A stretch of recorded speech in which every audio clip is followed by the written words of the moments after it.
evening, and welcome to Wrestling Roundtable Radio. If you're listening to us live, it could be the evening. If you're not, it could be any time in the day, and you would be watching or listening to us on iTunes or YouTube.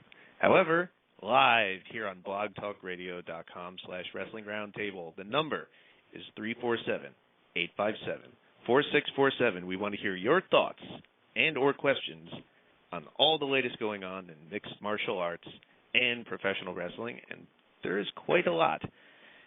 Celebrating, I guess if that's the proper word, and who knows how much longer it'll last, celebrating 6 years in pro wrestling, working in pro wrestling full-time for me. 6 years this month. It'll actually be 6 years in the next week and a half or so. Also want to introduce, aside from myself, the host, Eric Santamaria, Will Valfides. Hello, Will. Hello, ladies and gentlemen. It's a great week to talk about wrestling. I miss being on the show, and I can't wait for the taping. Yeah, that's it. That's all I got. Yes, the last taping of the season, our third season on YouTube, will be October 24th on that Sunday. We will be taping our last 2 episodes of the year. The season finale is continuing the theme from last year, and last year I said this is going to be an entirely fan-driven show. You, the audience, are creating the content for this. So, we had a poll to determine one of the topics, and in light of the success of the Attitude Era discussion, where we did an entire show looking back on the WWF Attitude Era, we're going to go a little further back in time to a couple years before the Attitude Era and after the steroid trials, the New Generation time period, which will be very interesting, I'm sure, but also the submission round number 4, the Q&A, which we will still be taking questions for, and since the last show, it's been piling in. A lot of good questions, so thank you, and keep them coming. Just be sure to remember to include your first name and location to be considered. You can email them to us at wrestlingroundtable@gmail.com, post them on our message board on wrestlingroundtable.com, or get them any way to us that you possibly can. MySpace, Facebook, Twitter, all the links are on wrestlingroundtable.com, as well as our store, where you can support the show by getting the Wrestling Roundtable t-shirt and DVDs of Pro Wrestling Respect. Pro Wrestling Respect, it's been a little quiet in the past couple of months. Obviously, Delirious taking over as the booker of Ring of Honor, and he will be touring in Japan with Pro Wrestling Noah once again in November. So a lot on our plate between he and I. I'm the co-producer of Pro Wrestling Respect along with him. Been working on the Wrestling Road Diaries documentary a lot. And I'm proud to say that it looks like we're going to have a November release for that. All right. So, yeah, it's been a while, and I've had a lot on my plate, like I said. But looks like that's going to be coming out in November. You're not familiar with the Wrestling Road Diaries. It's a look, essentially, at the final countdown tour of Bryan Danielson. I mean, the current U.S. champion Daniel Bryan in WWE.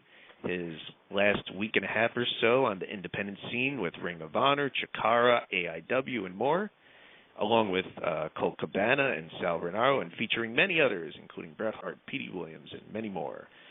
So look for updates on WrestlingRoundtable.com soon to follow, of course. Introducing the rest of the panel, Will Brooks. Hello, Will. Happy Blacktober, everybody. A wonderful month filled with broken bones, bloody noses, and, God willing, a very long, shameless promo. Well, depending on if you're a WWE or UFC fan, that could be Rocktober on 24/7 or Brocktober on Spike TV. Jay Aletto. Hello, Jay. Hello, Eric. How you doing today, man? That's the wrong fucking day to ask. I don't know if I feel like explaining that. It's a lot of family health issues going on, let's just say, and it's been a pretty stressful time, and between that and all the work here, people, like I said before, it's not cheap, easy, or free to maintain all this stuff, the website, the shows, and whatnot, so we always ask for your support. You see an ad, click on it. Rodney LeConte. Hey, yo, Rod. Hey, yo, panel listeners. How we doing? Glad you're on, Rodney, because I mentioned my documentary, Wrestling Road Diaries, and I'm certain I will get that out before yours.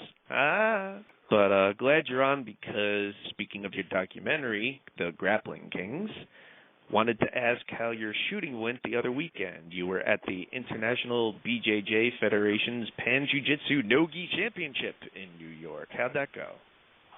It went really well. The Pan Ams is definitely one of the biggest tournaments. They come to New York about twice a year, once for no-gi, and they come for their gi tournament in May or June.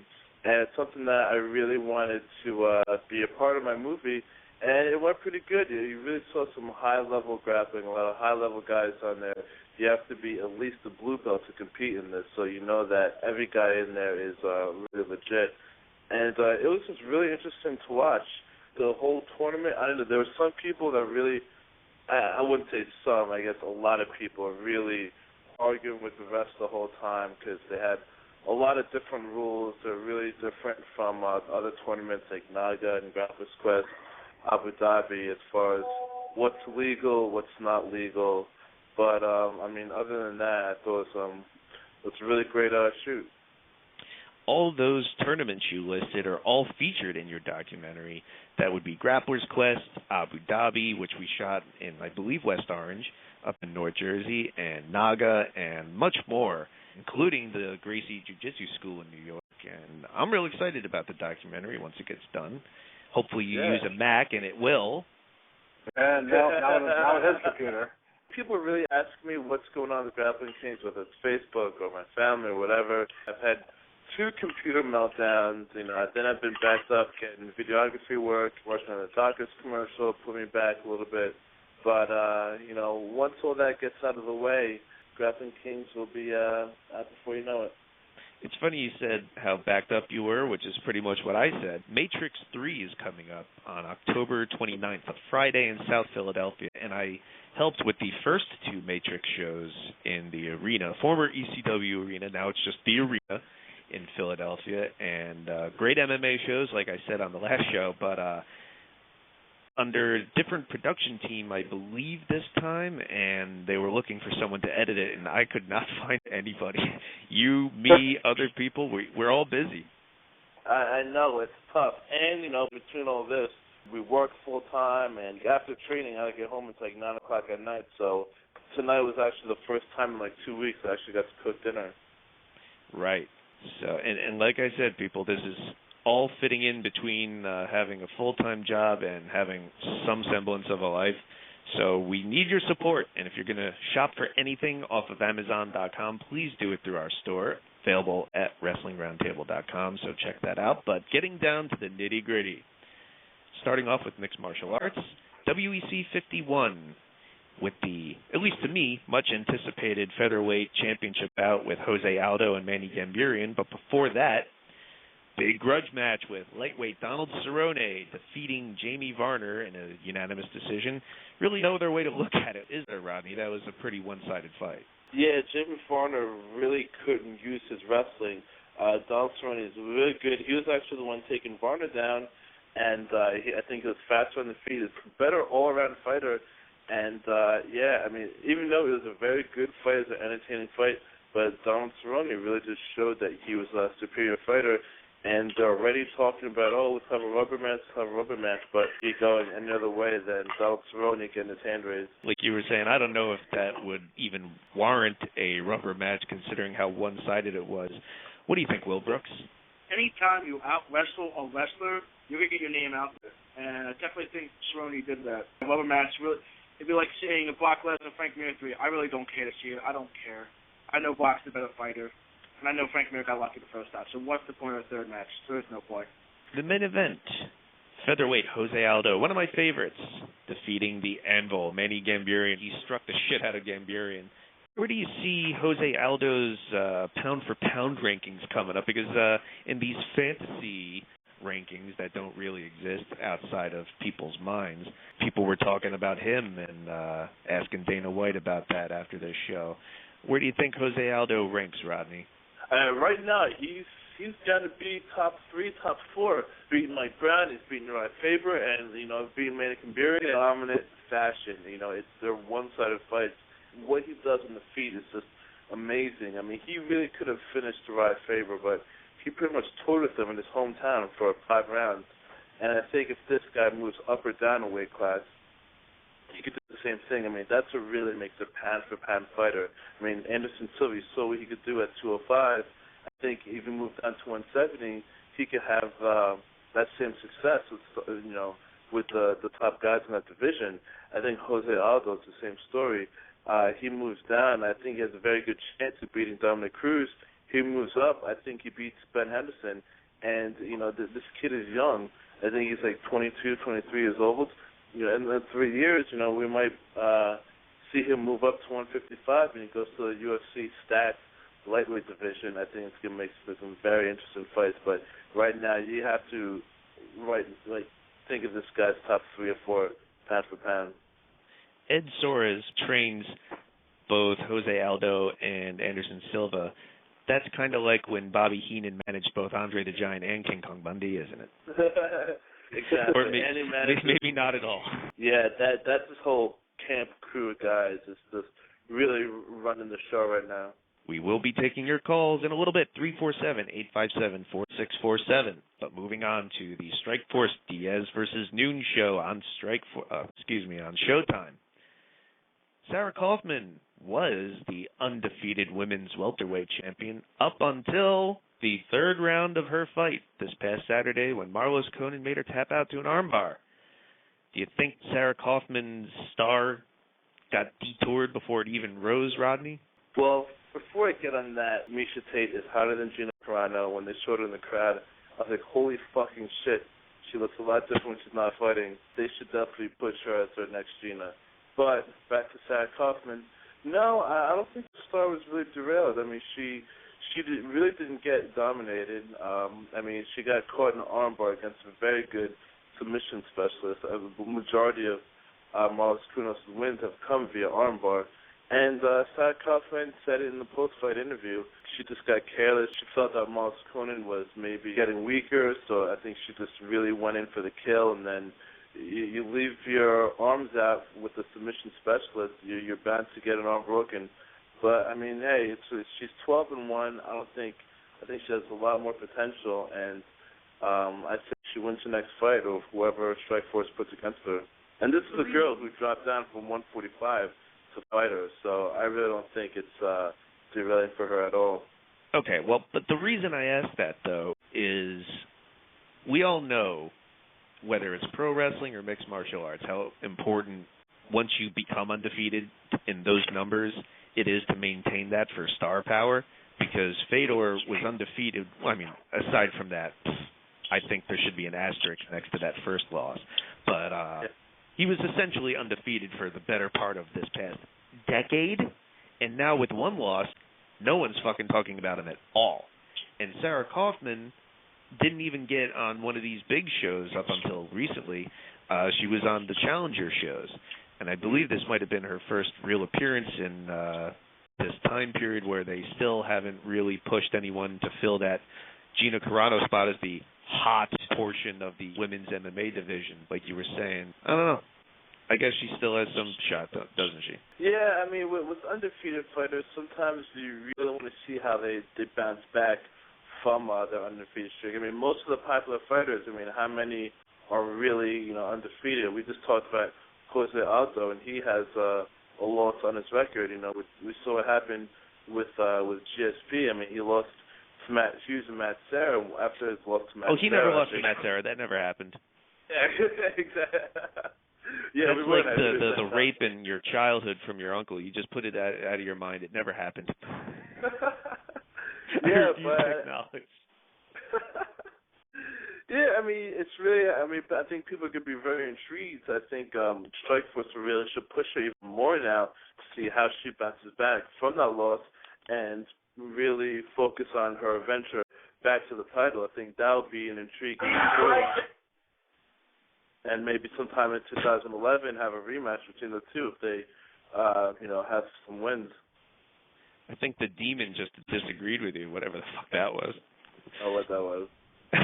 Well, in the main event, big rematch 3 years in the making, when welterweight champion Nick Diaz defeated KJ Noons in a unanimous decision. From my standpoint, it seemed like KJ Noons only won the second round, and I guess the judges agreed, in what essentially was primarily a kickboxing fight, didn't go to the ground. And if it wasn't for a few stray kicks and knees, it was almost just a strict boxing fight. Your thoughts on the contest, Rodney? First off, there's something about KJ Noons I really don't like. I don't know if it's his stupid hair, his stupid, awkward-shaped face, his beady eyes. I just don't hate, like you're just jealous. Yeah, his, untoned body. I don't know. Something about him I really don't like. So I was really rooting for Nick Diaz. He's from a foreign country, Hawaii. Yeah. But, like you said, I thought once he went to the ground, Nick Diaz would try to really go for the submission, but once he had side control, he did get the takedown once in the fight, and he was really patient, which I was surprised. He was able to let KJ Noons get back up to his feet. I would say I would give 2 rounds. I think it was the 5th round I thought that KJ Noons really got the edge. I mean, it wasn't a far edge, but I thought he pulled that off. So I agree with some of the judges who gave 2 rounds to KJ Noons. Nick Diaz did his dirty boxing. He really showed that he had the longer arms, longer heads, had the reach advantage, and came away with the win. So, maybe we'll see him and Tyrone Woodley. That's what everybody's talking about now. Moving on to UFC, there's a couple big shows coming up, and I'm going to bring everyone in on the UFC 121 show, because, of course, that's the big Lesnar-Velasquez fight. But a week before that, in the UK, UFC 120, main evented by, in the middleweight division, Michael Bisping and Yoshihiro Akiyama. And, of course, being in Britain, we've got Dan Hardy in the welterweight division against Carlos Condit. It's interesting in light of how Dana White has said many times at the press conferences that UFC's had the past several months that eventually there's going to be a show promoted by Zuffa in every country and every weekend and blah, blah, blah. So they really want to do a lot of international expansion. Hell, at the WEC 51 show, we just saw Chinese fighter Zhang Tiquan debuted in the lightweight division, beating Pablo Garcia with a rear naked choke. Awesome fight. So first fighter from China there, which is an area that Dana White said that they want to expand to. And does it seem to you, though, that the 120 show, a week before the huge Lesnar-Velasquez show, comes off as an obvious B show where, yes, we go to Britain, but we only put the British people on top? Are they ever going to put a card more on the level of, let's say, Vitor Belfort and Anderson Silva in one of these foreign countries, or are they just going to relegate it to the locals? Me? Yeah, you. Sucker. Sucker. They really want to save healthy stars, considering how many cards have been changed and switched due to injuries. I don't think they can really afford to put a big name like, say, a GSP or a Brock Lesnar or a BJ Penn on Spike TV. I think they really want to save them for the pay-per-view dollars, especially now it's fourth quarter and they have Strikeforce breathing down their neck. I mean, I don't know how much competition Strikeforce is, if any. Please, you have otherwise, to they want Strikeforce. Yeah, but, they want their pay-per-view dollars. The biggest fight they've had on Spike TV was Quentin Jackson's first light heavyweight title defense against Dan Henderson with with Mikko Krokop and Chet Congo fighting too. Other than that, really, it's pretty much you had Michael Bisping and Chris Lieben. You had either Randy Couture. So it's not so much the UK. I think it's just so much the UK and Spike TV combined. I think the time difference makes a big deal too, because people are either going to know the results ahead of time or not going to pay for it. Who really wants that? For a free card, why not put these UK fighters? Let them fight for the hometown. It's just giving these UK fighters a bone pretty much in my eyes. All right, well, let's move on to UFC 121 though. A huge card. Almost don't even know where to begin, but I'm going to focus on 2 fights. In the welterweight division, Jake Shields coming to UFC in his first fight against Martin Kampmann. And Dana White's already said that if Shields can win, he'll probably get a title shot against George St. Pierre. Oh, I mean, the winner of the St. Pierre-Josh Koscheck fight. Where do you see this going, Rodney? It's a lot closer than people think. Martin Cameron was really good against Paul Thiago in his last fight. And with Jake Shields, his style, I mean, he's almost like a Paul Thiago, but I think Paul Thiago is a lot better on the feet than Jake Shields was. You saw in Jake Shields' last fight against Dan Henderson that he was almost finished in the first round. Martin Cameron's striking is a little bit more accurate than Dan Henderson's. Dan Henderson just relies on his power right. Martin Cameron is a little more efficient. If he gets to the ground, I'm going to give the advantage to Shields. He's a great fighter. He's very good at one thing instead of being a very all-around mixed martial artist. But I see this being a very entertaining fight, and I'm excited to see Jake Shields in the octagon. All right, gentlemen, let's move on to the main event. I don't know if you saw the primetime show building up to this, at least the first episode last week, but after Brock Lesnar defeated Shane Carwin, and we did our blog right afterwards, I said I'm never going to be worried about a Lesnar fight again. I think he's proven himself at this point, and I'm not going to be all nervous and jerky for my boy. I'm going to be confident, Brock's going to win. But I don't know so much if this is Carwin Part 2, because Velasquez seems lighter, quicker, and at least from what we've seen of Carwin so far in the octagon, a little more versatile. Where do you see this going, Jay Leto? Brock really has to test himself in all aspects of the game, whereas in the last fight with Carwin, he didn't really have to show us too much. I mean, he just kind of took a gas Carwin to the ground and submitted him in the second round rather easily. This fight might go a few more rounds. It might go to the third or fourth round, and it could be an all-out war, or it could end quickly. I'm thinking that Brock's going to win early, but I'm also a little bit shaky because Kane's got such good cardio, it seems like. His hands are really fast, so we'll see what happens with him. I'm going to pick Brock to win in probably the first round. On our message board, which I encourage all of you to sign up for. The message board's been really fun recently. A lot of good threads, a lot of good posts and posters, and someone really cracked me up, really lightened my mood after a really shitty day, because they posted the segment building up to the No Way Out match where Lesnar lost the WWE title to Eddie Guerrero, where you guys probably remember, where he came out with the band and the sombrero and was dancing around with maracas and blah, blah, blah, and someone said, I hope that he does this for the Velasquez fight. Will Brooks, your predictions. Lesnar's can be tested by differently, though, but instead of being Carwin, who can match him in size and power, he's going to be matched more here with endurance and probably equal wrestling ability. So Velasquez definitely has the better stand-up. So with that being said, I still think you got to give the benefit down to the champion. I'm going to say Lesnar late round 2 with a ref stoppage. I'll give it a ref stoppage.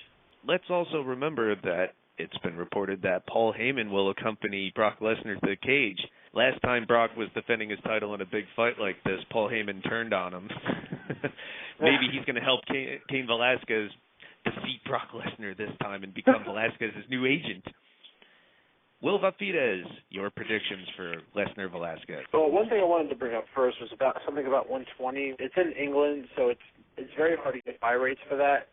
So I think that's why they do that. It's just that they're not going to get enough buy rates.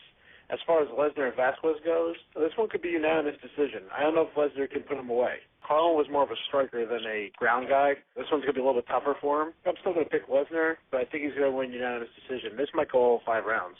Well, that's what Velasquez's trainer said. Brock Lesnar better be ready to go 5 rounds. I don't know if everyone thinks it's going to go that long. Your thoughts, Rodney?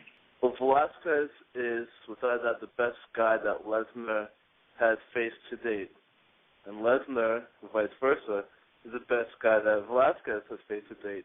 And if you look at Velasquez's fights when he faced bigger guys, like Chet Congo and Ben Rothwell, he relied on his wrestling.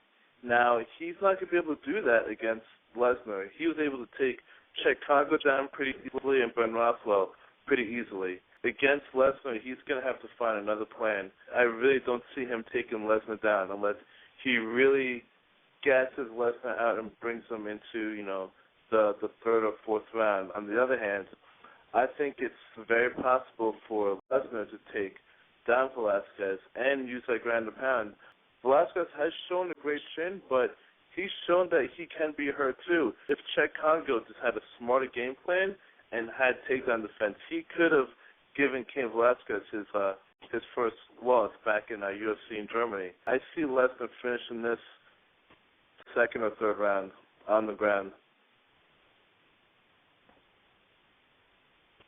And that's my prediction. What a rush. Not a rush. It's a big card, too, because considering you also have Sanchez and Thiago, Ortiz and Hamill. Those two, I don't know if they fought each other before, but Ortiz was his trainer on Ultimate Fighter, so I think that one's also a pretty big fight, too. Yeah, I'm intrigued by that match. That's the other match I'm really looking forward to. It's the first time they had a fighter fight their trainer in Ultimate Fighter. I know they trained together, too, after the season was over. I don't know how this fight came about. It's pretty weird. And Gabe Gonzaga and Brendan Schaub, too. Brendan Schaub has been knocking people out, and Gonzaga has been getting knocked out, so I see that same situation going down at 121. We're going to try to do, I think, a post-show, I believe, that night, so I think we're going to try to do that and put it on the blog. So for all you fans out there who are interested in knowing the results, we're probably going to get our opinion not too long after this fight. So stay tuned. And buy Wrestling Roundtable T-shirts. Yeah, this is probably definitely the biggest card they're going to have until Super Bowl weekend, 127, I think it is. But I still think these buy rates by far blow away the Anderson Silva Vitor Belfort card. A lot of big draws. This will be the first time we'll have Brock Lesnar and Tito Ortiz on the same card. Those two alone draw a lot of people. Absolutely. I think the buy rates for this are going to go through the roof. I don't know how Abu Dhabi was. I think that was a little bit bigger because they bought a lot of stock in UFC. I think that's why there was a lot of heat. And plus, we're from New Jersey, so obviously that was a big fight for us to watch. Oh, so yeah. That was definitely a big, fight. So I think this one's going to blow it out of the water. And watching Ortiz get beat up is never old for me. It never gets old. What? Well, he's getting old, that's what, for sure. Tito Ortiz? Yeah, watching Tito Ortiz get beat up, it never gets old for me. Oh, come on. You're not an Ortiz fan? No, not really. I mean, I respect him. He's a good fighter, but, I don't know. He kind of bothers me. He thinks he's a lot better than he is, but I still enjoy him. I still support him. So we'll see what happens in this fight. Yeah, well, what happened with Eric? I think he's gone. I think he said his internet was, kind of kicking in and out all day, though, so he might have got kicked off. I hope our fans still hear us. Maybe we should move on to WWE Hell in a Cell. What do you guys say? It was a pretty solid card up and down. The Hell in a Cell matches weren't as good as they were on last year's gimmick pay-per-view, but they held their own. They definitely did a pretty good job with the Randy Orton-Sheamus match. It was their best match to date. The Hell in a Cell doesn't have a purpose anymore. It almost is like a prop, but it's not really used.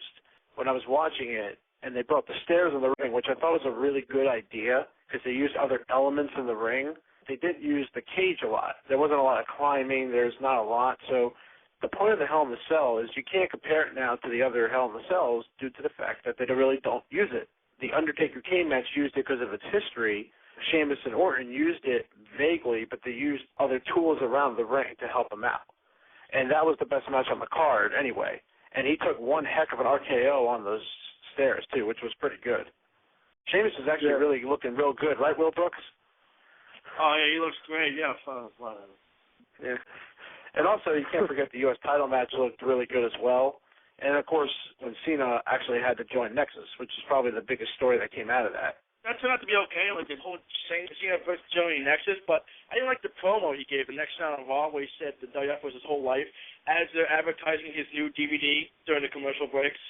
The WF is my passion. It's my what I live to do. Don't say it's the only thing in your life. You're making movies. You're the number one guy on the internet. Shut up. Be real about it. It's a WWE movie. That's what he does. He's a WWE guy through and through, and he'll always be there. He's not going to pull what The Rock pulled or what Hogan pulled or what Stone Cold pulled. He's not going to leave and go on to try different things.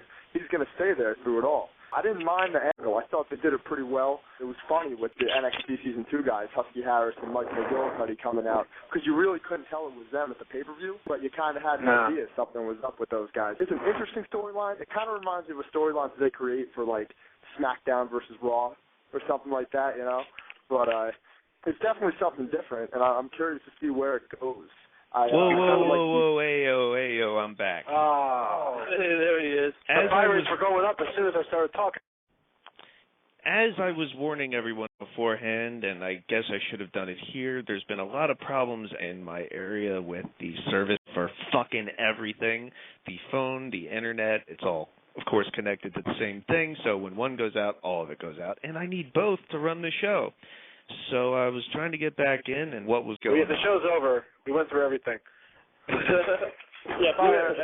Eric, we just talked about the Cena storyline and just saying how it's something different. Is it really something different? Because didn't we see this same storyline not so long ago with Shawn Michaels being broken out of money and having to work with JBL, and we've seen the thing with Undertaker working with the pallbearer. I guess it's different from something they've been doing in the past months.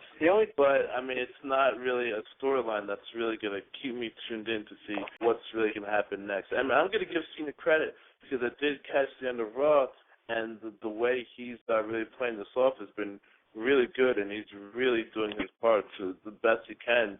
But I guess the overall storyline itself, I just don't see it as anything groundbreaking.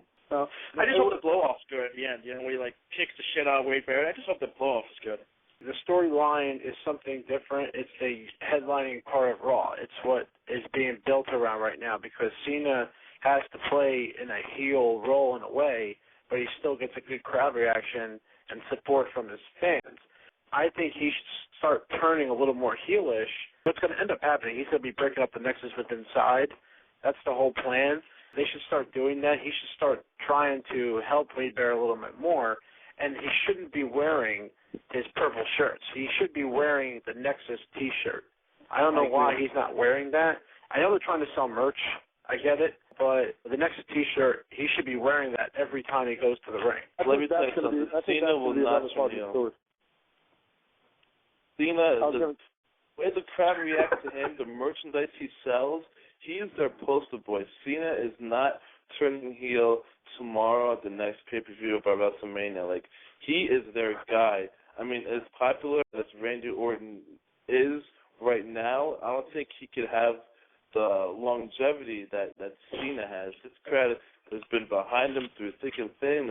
I think him turning heel, unless they do it in a devastating fashion, like Bash at the Beach in 1996, I don't think it should be done.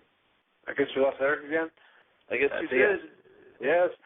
So you can start seeing the inside of Nexus starting to kind of crumble already. How long do you guys think this is going to go on for? I could see it going on until possibly the new year. I think it's going to run through to Survivor Series. Although, personally, if I was booking the angle, I think Survivor Series would be the culmination of it. But knowing WWE, they're just going to keep running it because it has some legs now with the Cena storyline. Not just what we think, but generally it's creating a little bit of buzz for them. And I know people really didn't watch Raw last night because there was such a good football game, but if they want to build the storyline and take their time with it, they're going to have to do just that. They're going to have to let it run for a few months and see where it goes. I say Royal Rumble is probably when it's going to die. January sometime. It's halfway there. This storyline would be more interesting if Cena and Wade Barrett had any matches yet, and this was building to a big match with them at WrestleMania. But the fact that they've had fought before, I just question to see how it's going to unfold. It's interesting to see how Cena reacts to the taunting from Wade Barrett, but, I mean, the overall resolution, it's the peak of the storyline should be something big, and I just don't know where they can possibly go with it.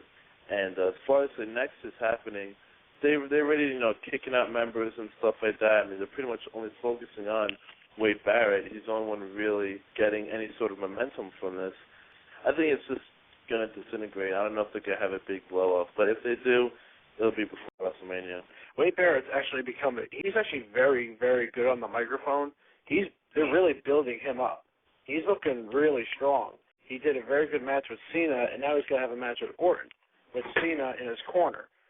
So they're really building him up. The whole premise of the Nexus has kind of died down. They're not really attacking people anymore. They're not doing what they first did, which is kind of a shame because that stuff was really getting them going. Exactly. Now speaking about it.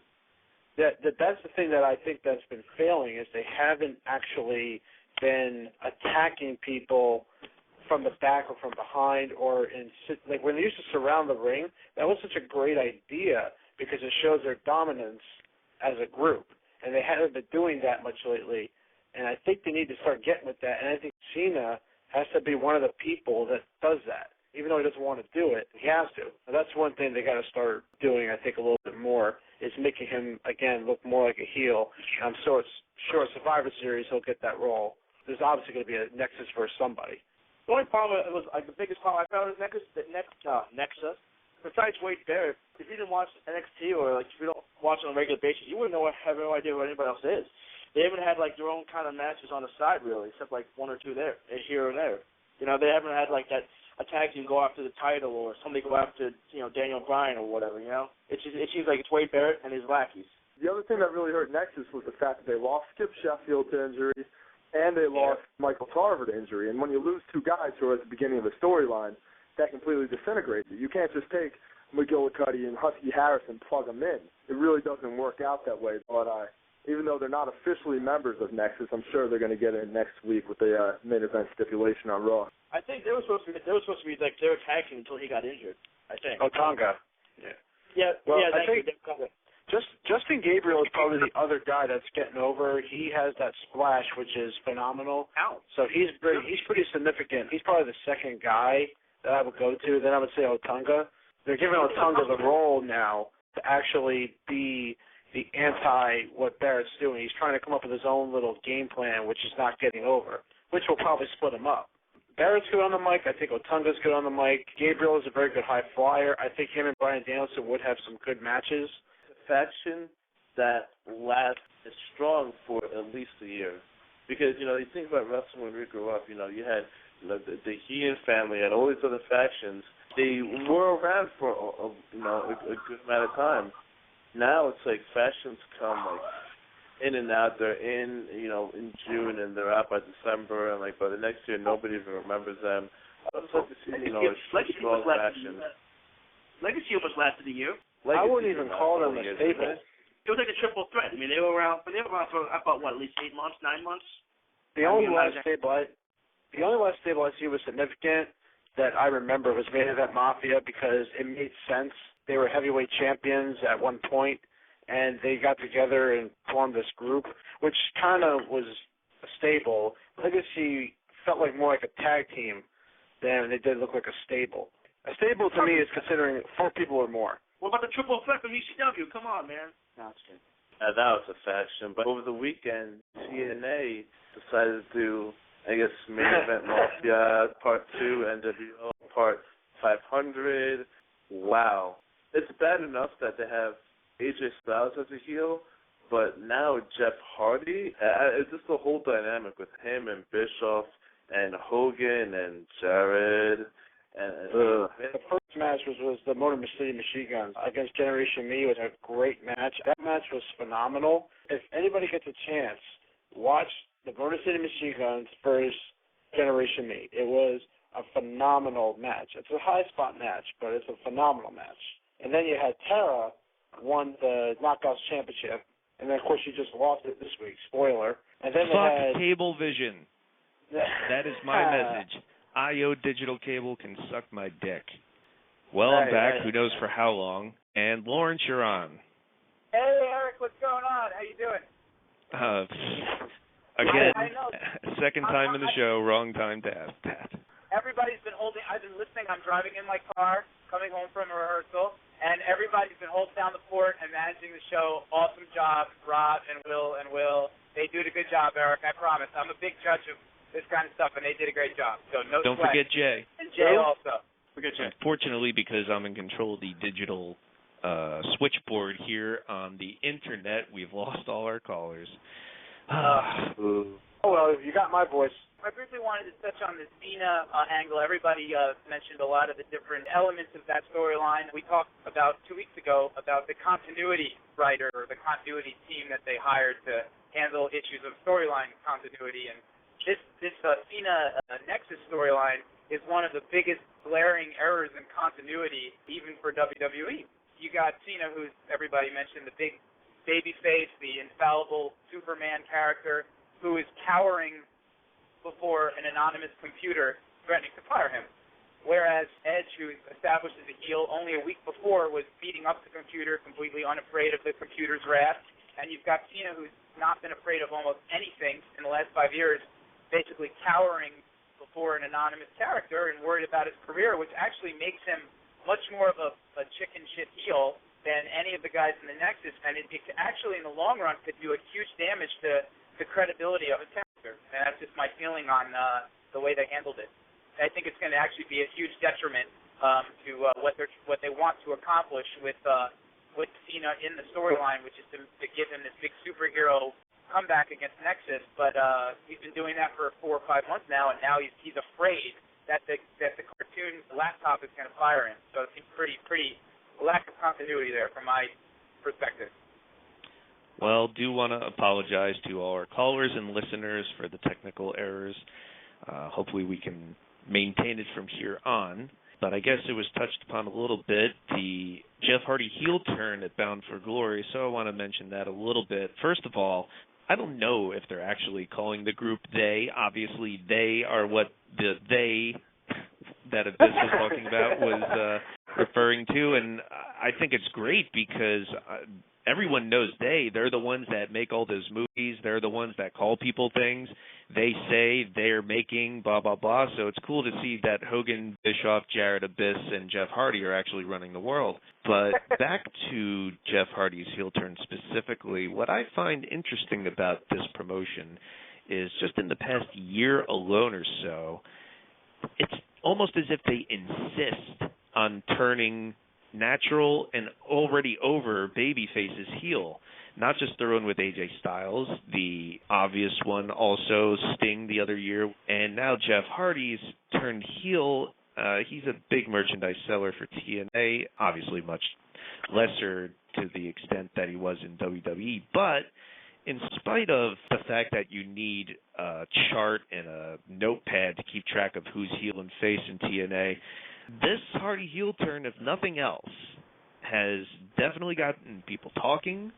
A lot of people are talking about it no matter good or bad. Of course, people talk about bad things, too. That doesn't make it good or profitable, per se. But it's certainly a big topic of conversation. And we do have a caller, so let's go to Corey. Hi, Corey. Hi, Eric. Glad to have a caller. At all. Corey from Chicago, I'm sure you'd have one message for my cable service here. Stop it. Stop it. So what are your thoughts, Corey? They is a big cop-out. The premise of they that we were spoon-fed back in May was that they are taking over the company, right? Well, they are Hulk Hogan and Eric Bischoff and Jeff Jarrett, who we've already been told in storyline are technically in charge when Dixie's taking a potty break. What the hell are you doing? You're already in charge. Exactly what are you going to take over? Corey, I can't fucking answer that because the whole thing at the beginning of the year, which, incidentally, that whole Foley getting beat down by the NWO and Hogan walking in on January 4th, that really went somewhere, huh? Because at first it seemed as if it was Hogan and Bischoff, the new guard, and Jarrett, who started TNA, is kind of like, well, me and Dixie, we're the people, and now they're all day. So what the fuck? It's one of the worst conspiracy angles ever. Seriously, this is Custer's last stand for Hogan and Bischoff. It's like, okay, let's just make up some nonsense and say this was the conspiracy all along. People used to complain about WCW doing something like this. WCW, when they reformed the NWO like the second, third time, they tried to explain why things were happening the last 3 or 4 months to establish that why this beatdown is happening. This was nothing like that. It was just like everyone who's not been a heel in the last 6 months is now forming a giant heel faction. It's ridiculous. Speaking of Hogan, Lawrence, you know what was on HBO this weekend? Suburban Commando in HD. Oh, my God, my favorite movie of all time. I've never seen it look so good, and I'll tell you what. He looks amazing in that movie. They don't make crappy kids movies like they used to, I'll tell you. Not at all. Christopher Lloyd, awesome Christopher Lloyd movie. Christopher Lloyd is cooler than anything TNA has ever done or ever will do, incidentally. But back to TNA, you've mentioned how they've had an identity crisis, Lawrence, and we all know that they were going after Paul Heyman. They just got Bruce Pritchard. So really, if you think about, and I know Bischoff may not have a lot of creative input and whatever, but just put that aside. Just the names alone. Right now, they have Vince Russo, Bruce Pritchard, Hogan, and Eric Bischoff. And they wanted to add Paul Heyman to this? It's almost like they think they can be this transformer of old parts, where if you just assemble them like Voltron or some shit, this will be the force that will destroy WWE and present the challenge that we thought we could. And, of course, that didn't work out with their Monday Night experiment this year. They really have no idea what they're fucking doing, do they? It's like trying to make a Hollywood movie in 2010 with Charlie Chaplin and Fatty Arbuckle. Just because what was old was good at one point and worked doesn't mean it's going to work now. I mean, that's the first part of that. And the other part of that is some stuff worked because back 10, 15 years ago, it was left to its own devices. Like Paul Heyman by himself was pretty good, and Vince Russo with Vince McMahon's assistance was pretty good. But when you combine these different flavors, it's like putting, chocolate and peppermint and hot sauce and cinnamon that tasted good a long time ago and saying, this is dinner, and, really just tastes like a bunch of shit. It's really a pathetic attempt. It shows the lack of creativity of all those people when all they can come up with is, let's get together and try and rehash all our old hits from 20 years ago. It just doesn't work. People are not excited about it. I've said it before, and I'll say it again, that any time that you have in the old days a territory or in the modern era a promotion, anytime you've had an example of said promotion doing well, if you look at the AWA in the, let's say, 1983 year when Hogan was really lighting the world on fire, not just there in Japan, of course, World Class around the same time with the Von Erichs, Florida with Dusty, WWF in the 80s with Rock and Wrestling in the Attitude Era, WCW with Nitro, ECW around the same time, blah, blah, blah. Anytime you see these promotions really start hitting their stride, it's because they're either A, doing something original, or B, putting a new spin on things. Like with Nitro, for instance, yes, a lot of that was based on the fact that they took stars from the WWF, but what did they do with them? They put them in new situations, they gave them new looks, which will be a topic, incidentally, on one of our last shows in the season finale taping. The first show is going to be Best and Worst Returns and Debuts, and Best and Worst Makeovers, which is not just a cosmetic per se, but also could be a gimmick. And just look at what they did with Hogan, Sting, etc. They took established names and put them in new situations. That was exciting.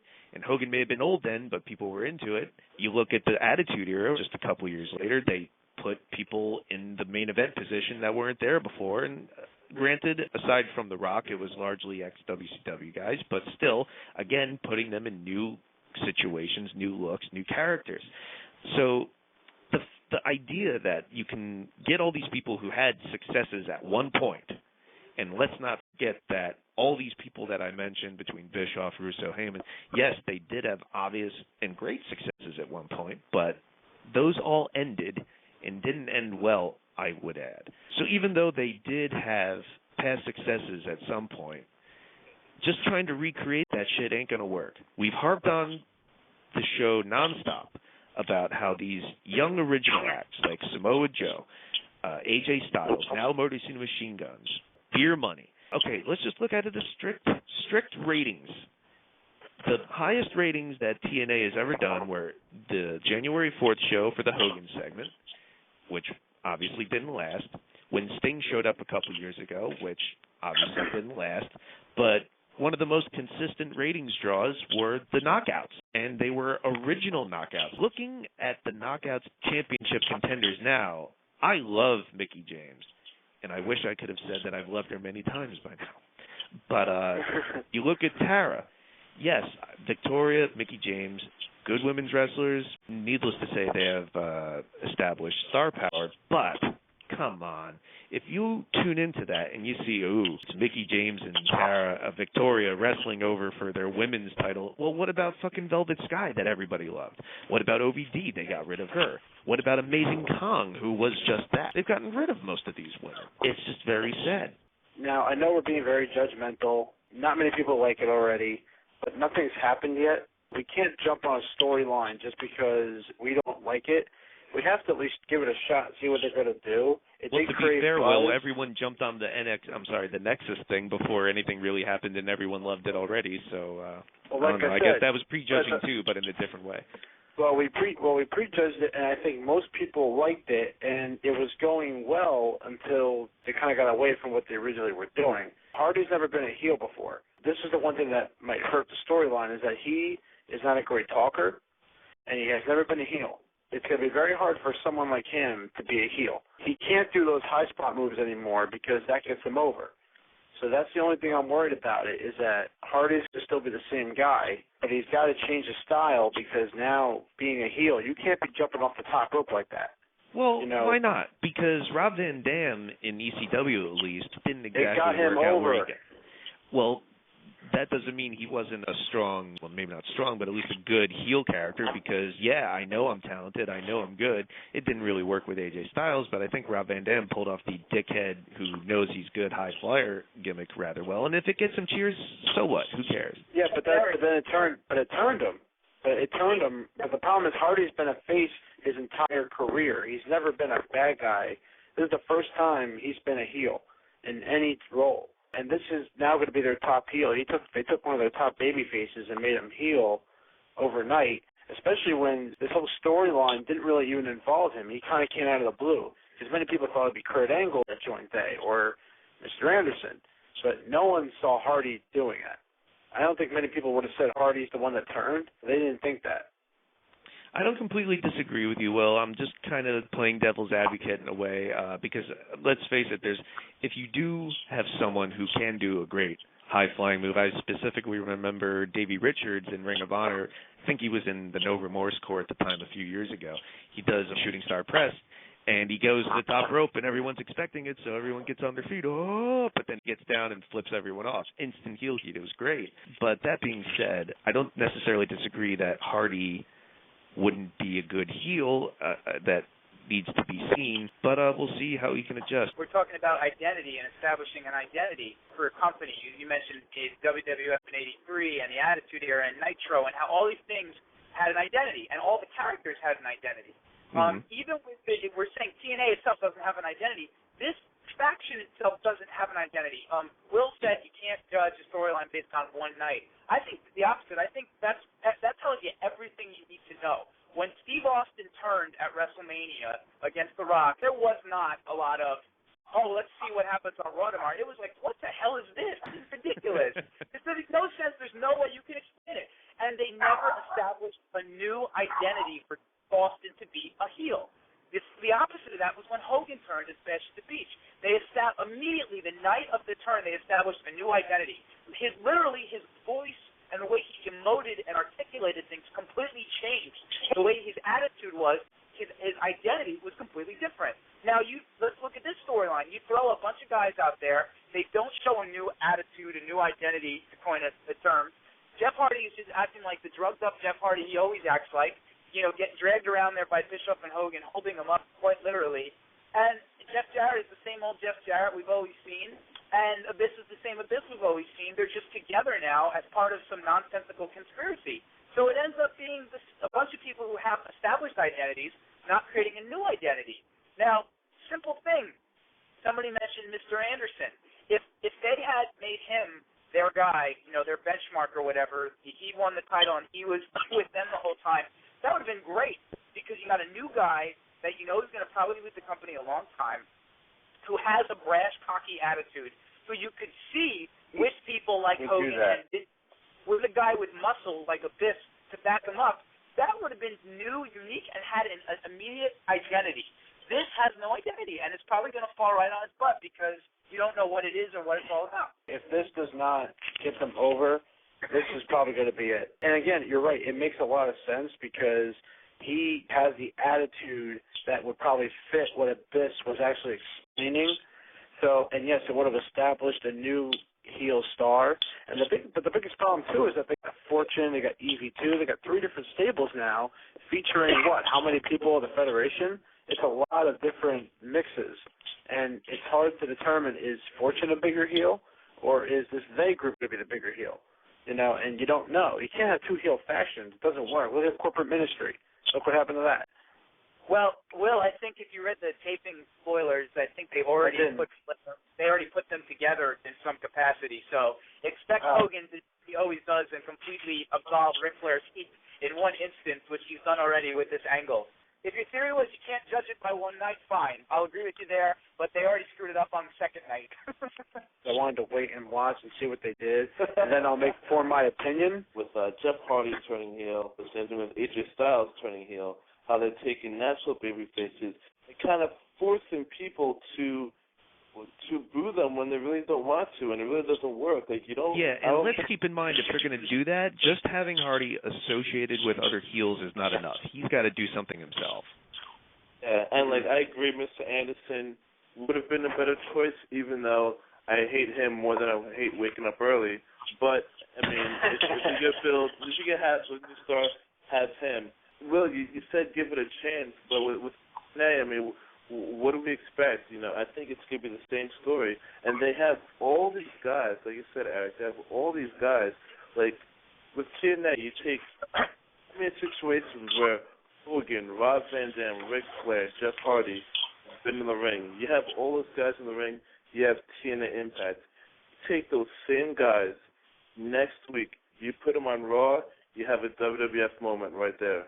It's just the difference. It's just the way that they're presented. I think if those same five guys were, you turned on Raw, you flipped on Raw, and you saw all those five guys, you would not be able to hear a word they're saying. It would be electric. With TNA, I mean, we pretty much know how it's going to go.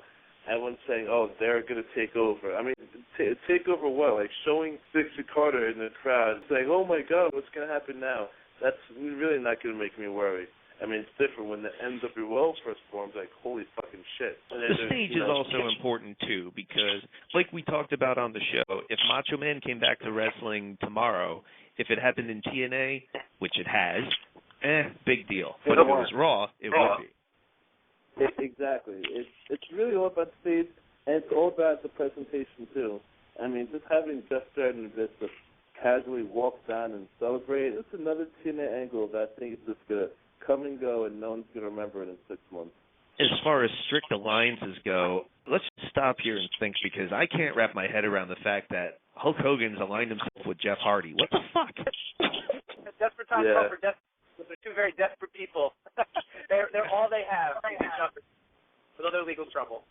Now that he's turned heel, I guess he's no longer aligned with Mr. Anderson, which breaks up one of my favorite tag team names, the Enigmatic Assholes. I love that name because, were the mysterious faggots taken? I am an asshole. Oh, I guess Will's going to fill in. No, I thought if you saw his promo where he brought up the whole asshole thing, it was actually a really, really good promo. It was actually really I am an asshole. Yeah, he is. I have a T-shirt, by the way, that says it. Will Brooks, any more thoughts on Jeff Hardy aligning with They, which, by the way, sounds like the sequel to the 50s horror movie Them? It looks like crap. It smells like crap. And when there's crap, there's probably shit. So, yeah. Wow. This was just a lazy storyline, man. I really think it looks like that they literally just said, okay, who hasn't been healed? What hasn't been done? And they come up with Jeff Hardy. He hasn't been a heel yet. Let's just make him a heel in some kind of ass-backwards NWO reunion. It just came off lazy. It was very slowly progressed, and it really doesn't make sense. I don't see how you could argue that this makes sense at all. I don't know. It baffles my mind that TNA would go to the well again with this kind of bullshit. So maybe it was last year. They had the Main Event Mafia and World Elite join forces, and now you got this fucking group, They, and the Fortune joining forces in another mega group. I don't know where it's headed, but it doesn't seem like it's headed in a good direction. Everyone's saying, Mr. Anderson, what would have been the right idea for They then? I wouldn't have done They. They is fucking stupid, man. I wouldn't have done it. You take your biggest pay-per-view of the year, and you have a stupid, very poorly done ending to your main event, which was pretty good. The main event was pretty good, but this ending was just ridiculous. It's almost like the Austin that Lawrence brought up before, Austin turning heel at the end of WrestleMania 17. You pretty much ruined the integrity of whatever the integrity was of your main event. It just bothers me. They should have had a clean ending and then maybe done this dumbass storyline. I really can't wrap my head around it. Hello, Ronnie. What's the motherfucking deal, fellas? Ronnie, I know you hate this shit, man. You told me the other night. This is fucking stupid. Yeah, man. Let me shout out my boy Christopher Ely, who's listening. Yo, man, the shit, it kind of pissed me off. I didn't think Jeff Hardy was going to turn heel. You know, 'cause it got me confused. Like, how you going to have him and AJ Styles as heel, and who's going to be the number one face? And where this thing leads Samoa Joe? Is he going to be the Sting now and paint his face black and white and be the guy in the Raptors now? Because he's like a guy with no country now. You know what I love about Samoa Joe? He loses cleanly to Kevin Nash in Nash's last match, essentially. That's fucking great. I thought Nash was going to break his neck. I might have to take a hiatus from wrestling period for a couple of months till the Royal Rumble, because that shit was, it was bullshit, man. I mean, I raised home to catch the 10-10-10 shit. Was the whole show bad, though? Honestly, was the whole show bad? I think Ronnie's assessment should have been the episode of TNA Reaction. That was awesome. That was like the best rant I've ever heard on anything. After that pay-per-view he was on and said everything he just said, TNA probably would have had more viewers for Impact than ever before. That was excellent. If you need the Cliff Notes version, it went like this, I think. Bullshit, bullshit, fucking bullshit. Very accurate, though. I didn't say it wasn't. They did do a good job of making it look like a different feel. It didn't make it look pretty good. I mean, as far as making it look like a big pay-per-view. At least they tried. We mentioned Austin's heel turn in 2001 earlier, and that's brought up something that has been discussed on our message board, and I thought I'd bring it up now since, I guess, due to the service issues out here, the format's out the fucking window. There were a couple things I wanted to talk about, but I guess we'll have to sit on that till next time. The other week, Steve Austin tweeted, because that's where everyone is now on Twitter, and you can, I don't want to say follow, because I don't like that word. You shouldn't follow anybody. You can join us. You can keep up with us on Twitter, and you can get the link on WrestlingRoundtable.com. But he was tweeting, and maybe it's not out of the question that I'll have another match. I don't know how likely that actually is in reality, but he says, I'm feeling 100%, and he's doing all these stunt action movies now and blah, blah, blah.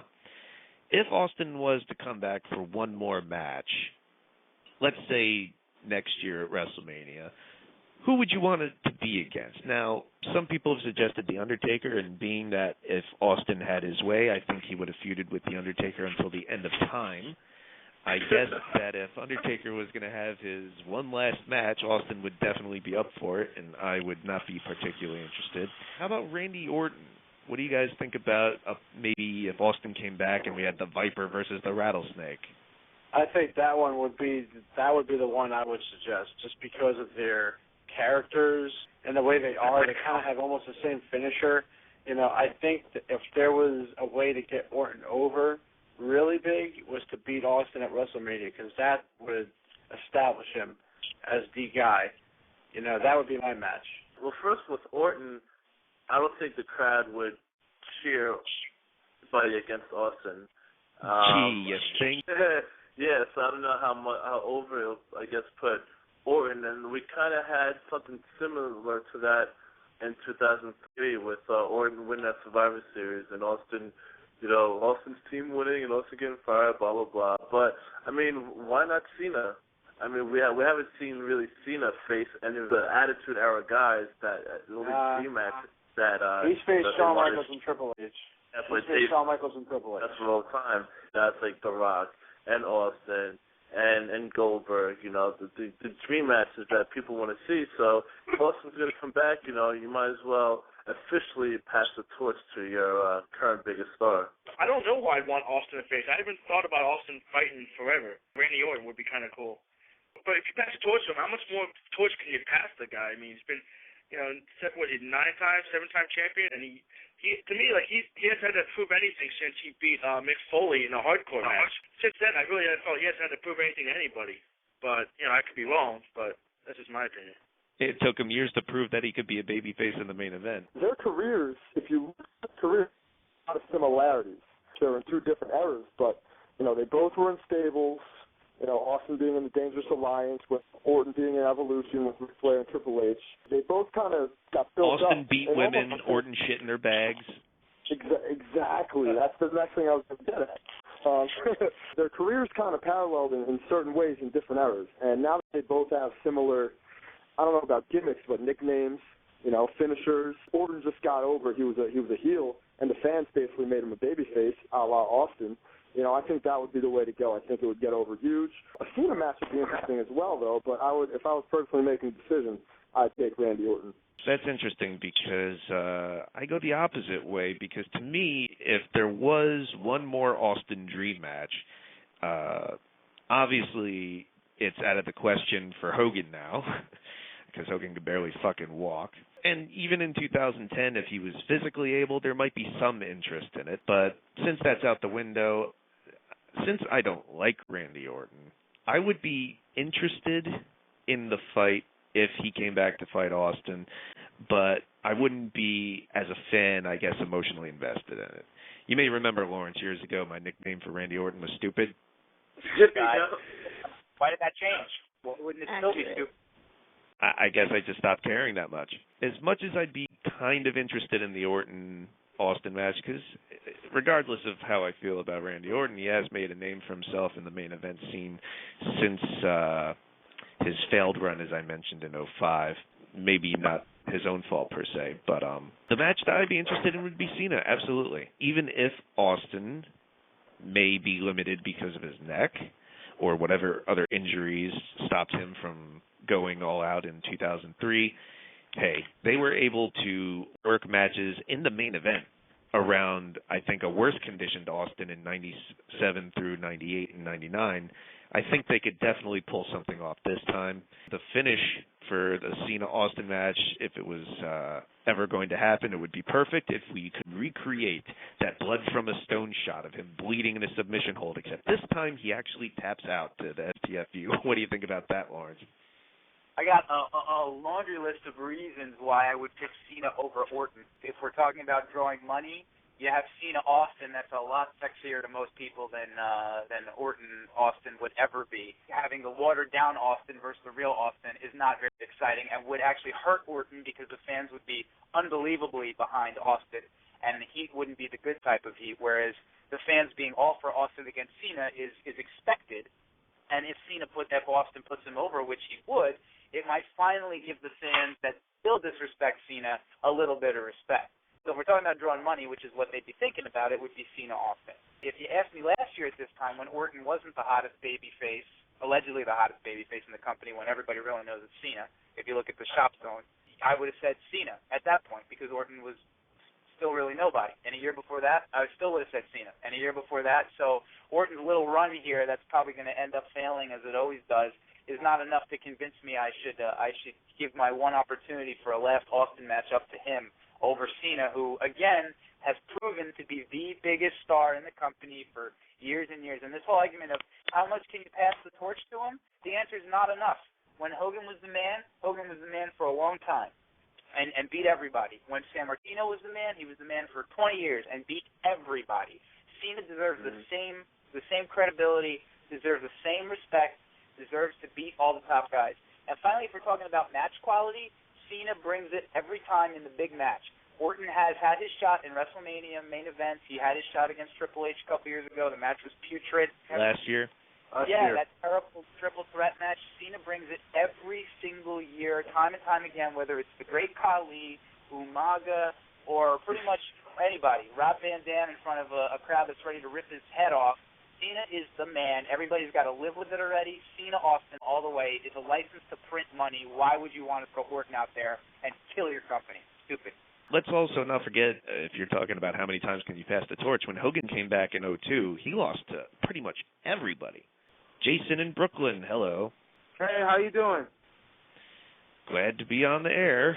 Hulk Hogan is probably the most relevant wrestler probably in the history of a sport. Austin couldn't do what Hogan did. Well, when Austin turned, they tried to make him like the Hollywood Hogan when he turned on during the Invasion storyline.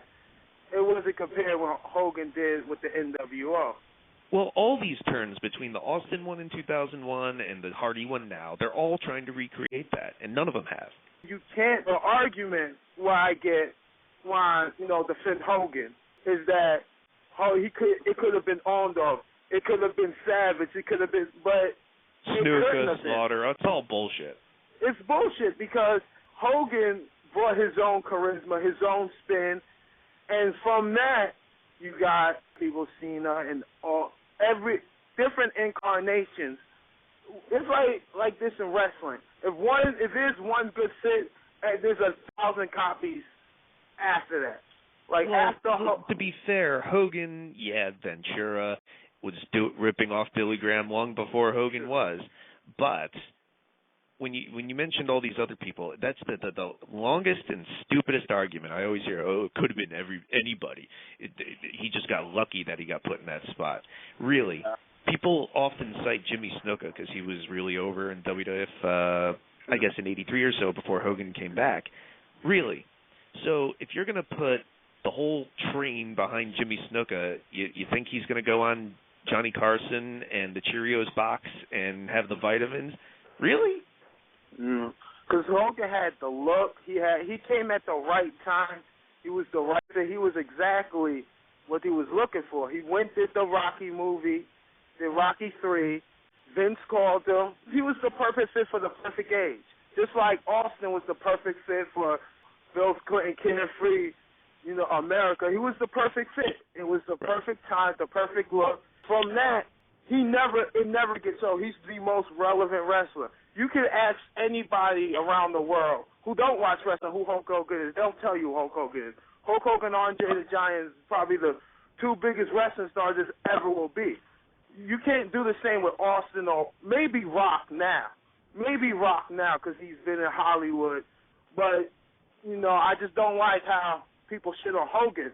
Like, oh, he can't wrestle. He holds people back. Hogan put a lot of people over. He may have his politics, but he put a lot of people. He put people over. It's not his fault that they didn't run with the torch. He put Warrior over. Warrior was a big deal. Savage got a little rough. No, not put over. It was an opportunity he gave. Michaels never did it. Michaels never put no one over. I've gotten tons of shit for that because he never. When we covered Shawn Michaels' career on the show, and I mentioned the Hogan match at SummerSlam a few years ago, and I mentioned how big a baby Michaels was. Yeah, because everyone's argument was that, since Michaels has come back in 2002, he's put over tons of people, and maybe, except for that whole year in 2005 when he and Triple H destroyed the whole tag division single-handedly. Let's forget about that. But he had a great match with Shelton Benjamin. Didn't hear nothing about him. Even with Kennedy. Even with Chris Jericho, he had the match in 2001, and then 5-6 years later, Jericho was a legit main eventer? Well, let me put it like this. Not to go into detail about the whole thing because we've gone back and forth in chat form, and you can look that video up on YouTube and our website. But at the end of the day, Michaels has put over a lot of people, and I just don't get why, he's so quick and free to put over everyone from Hardy and Kennedy on Raws and whatever, and even fucking Sean Navarre, but yet he's got a problem losing to the biggest name in wrestling ever. I don't get it. I think I know what it is. It's because jealousy. Exactly. They're afraid of their spots. They're afraid of losing spots. That's all it is. They can never get to what Hogan is. Even doing a program, he should be on everyone's checklist. You have a top 10, you're like, I want a good match with Hogan. I want a match with Hogan. I would want a match with Steamboat. I want to be on a match with The Undertaker. He should be on your checklist. That's what it's about, creating a good body of work, for yourself and for your fans.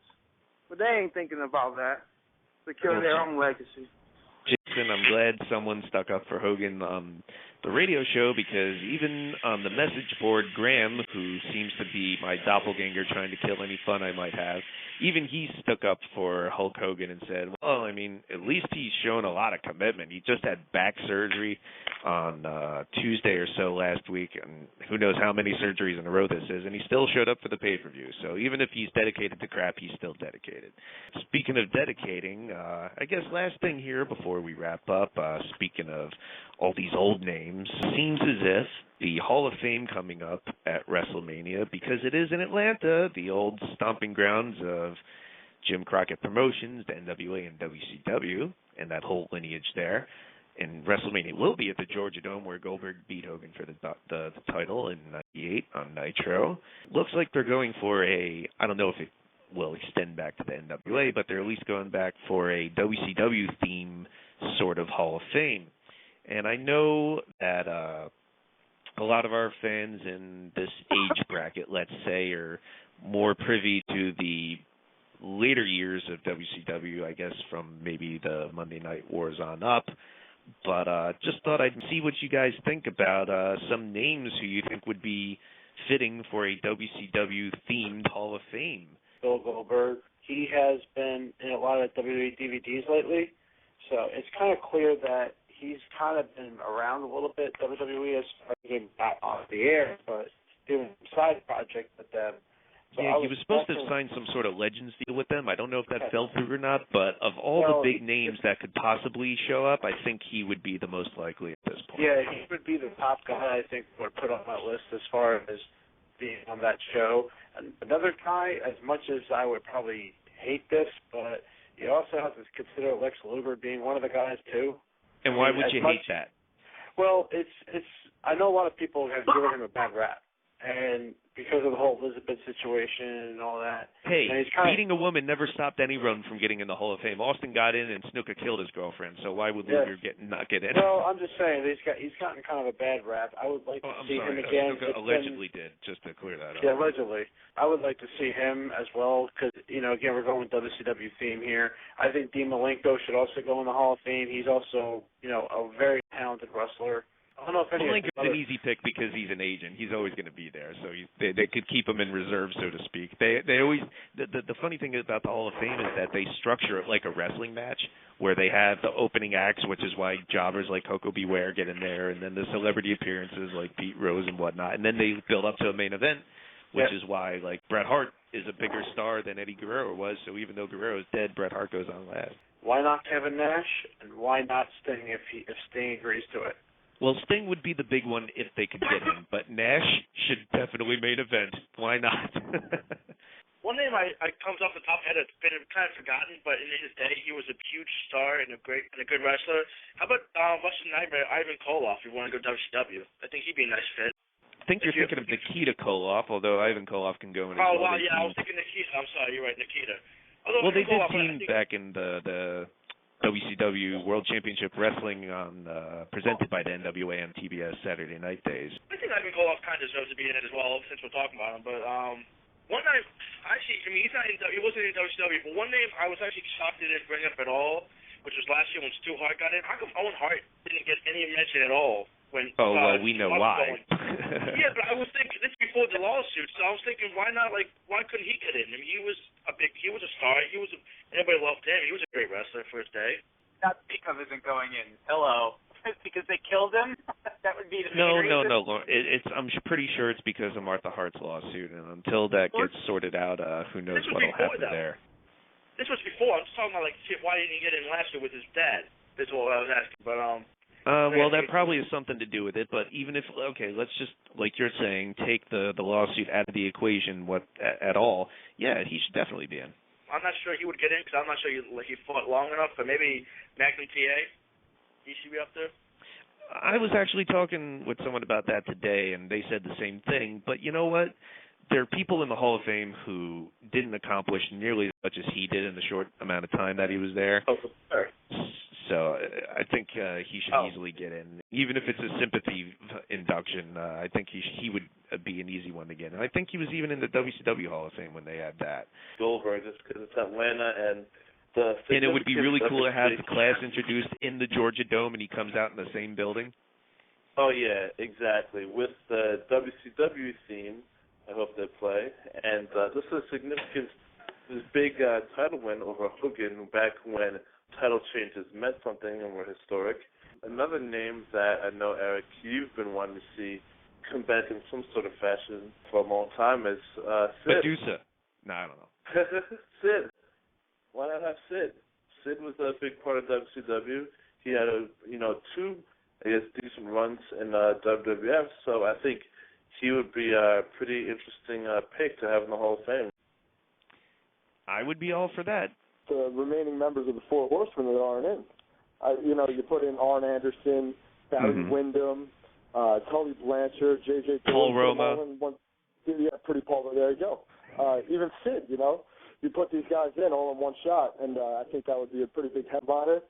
Well, see, the thing is, you need Flair for that, and I don't think they would do it while he's in TNA. And it's a real shame because I think, much like the Rock and Roll Hall of Fame, which is equally as prestigious, and I say that with full grains of salt, you could induct people twice. Like, I think because Flair was in already as a singles, why not induct the original or whatever Horseman as the group? He should be in twice. Mongo, too. Mongo should definitely be in twice. Absolutely. Another guy I wanted to mention was Lex Luger. Why not Lex Luger? I mean, the guy seems to fall on pretty hard times lately. He'd probably really be flattered by the induction, and I think he deserves it. He did enough in the business to deserve a WWE Hall of Fame, just on Lex Express alone. But even though his ties are more towards WCW, I think he'd be a good choice for next year. Absolutely. And Lawrence, I'm saving the best for last, of course, but I want to bring in a couple callers first. Jason, any thoughts on a WCW-themed Hall of Fame? Why not Jim Crockett? That's what they're probably going to do in the courtesy to the promoters that we put out of business and bought their lives eventually. Yeah. Like you said, Magnum TA, Luger, Brian Pillman. I don't know if they'll do that knowing, that died on their watch. Brian Pillman would be also a good inductee. There's a lot when you talk about the NWA territory. It's like a who's who. Michael Hayes. They always mention on the round table. They always mention, and he wasn't inducted in Houston. I was like, what the fuck? Yeah, they always mention on the round table. I went to the one in Texas a couple years ago, and in the months building up to that, they were doing a Texas-themed one, and the Funks went in, and Austin, of course. And I'm thinking, I'm sure they'll put the Fabulous Freebirds in because the Von Erichs are in, and I don't know how they skipped it, much like when they were in Chicago and didn't induct the Road Warriors. Speaking of NWA, what the fuck? Corey, your thoughts? Just because I think it would be interesting, maybe they should consider inducting Chris Kanyon. I know he committed suicide, and WWE don't want to even think about suicide, but he was a good wrestler, and he put up with a lot of dumb shit after they bought out WCW, and it might be good to induct him.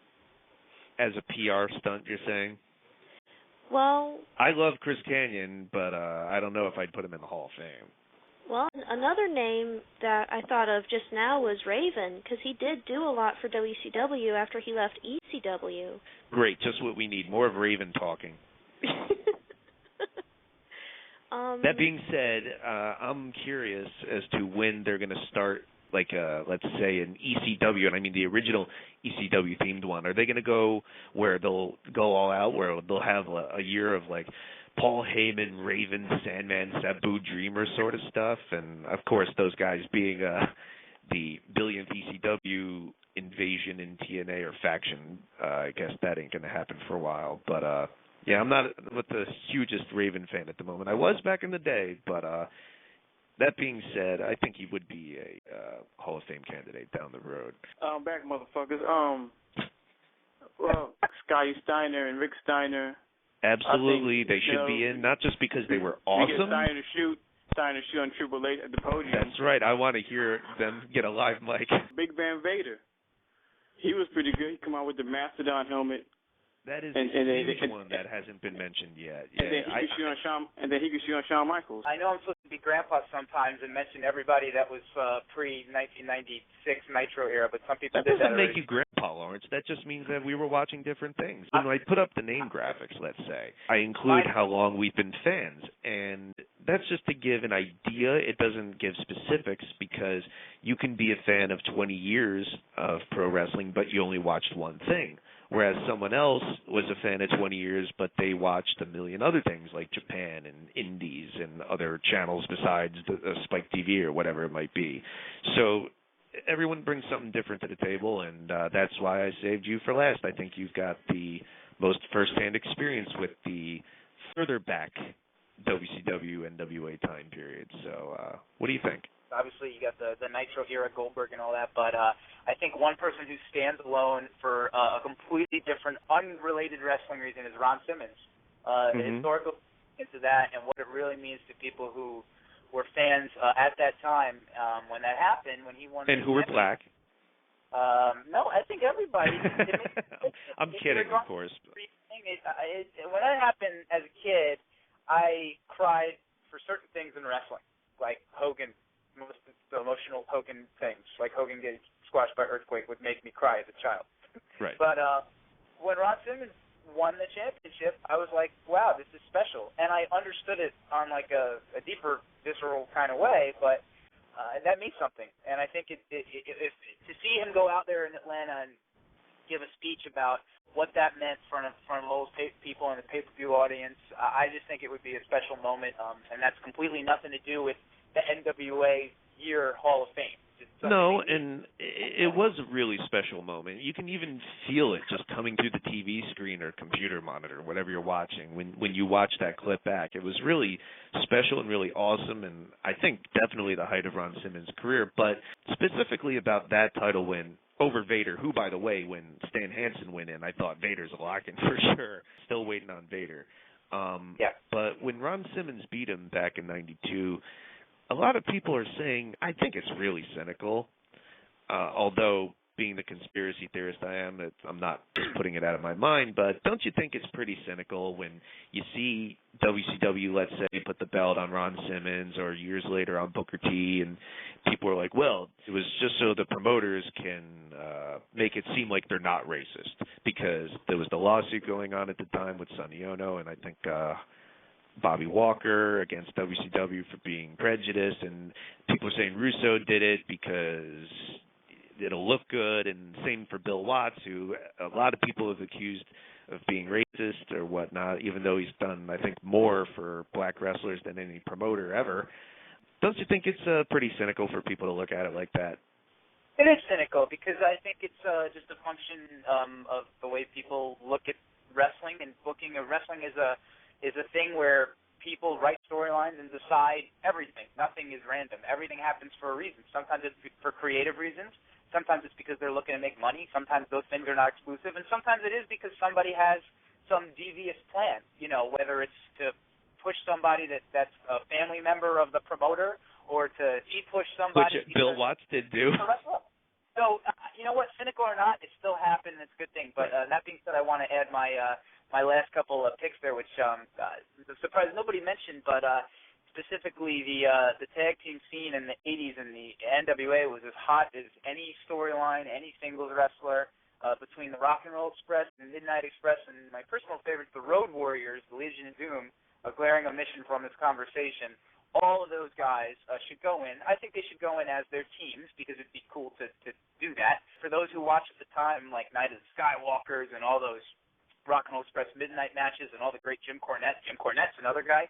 I'm sure Cornette's a lock once he gets a few more years in. But in the chat room, someone mentioned Mick Foley. I'm sure Mick Foley's going to be a shoo-in whenever he's not associated with TNA any longer. I'm sure he'll be in, so don't worry about that. But as you were saying about the tag teams, Lawrence. Those teams at that time, you can't even really quantify how big they were as teams, as stars, as the singles wrestlers were.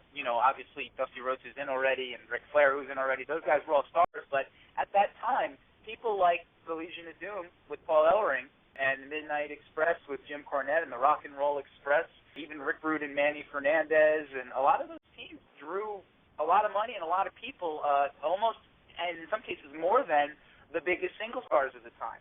And, of course, if we're talking about the validity of the Hall of Fame and how everybody gets in pretty much if they don't have an issue with WWE like Randy Savage does or Owen Hart or whatever.